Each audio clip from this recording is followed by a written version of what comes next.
তোমরা সামনে দৌড়ায়া, সামনেতে মুসা নবী রইয়াছে দাঁড়ায়া।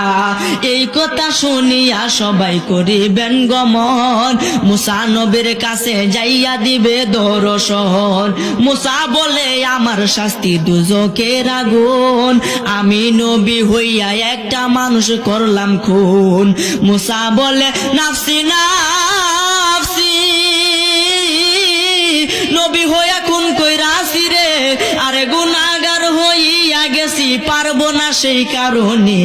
কঠিন দিনে আমার নবী জীবিনে, কঠিন দিনে আমার নবী জীবিনে। মুসা বলে আমি পাপী বড়ই গুনাহগার, আমার কি আর শক্তি আছে করিতে উদ্ধার। এই মুহূর্তে যাও না তোমরা সামনে দৌড়ায়া, সামনেতে ঈসা নবী রইয়াছে দাঁড়ায়া।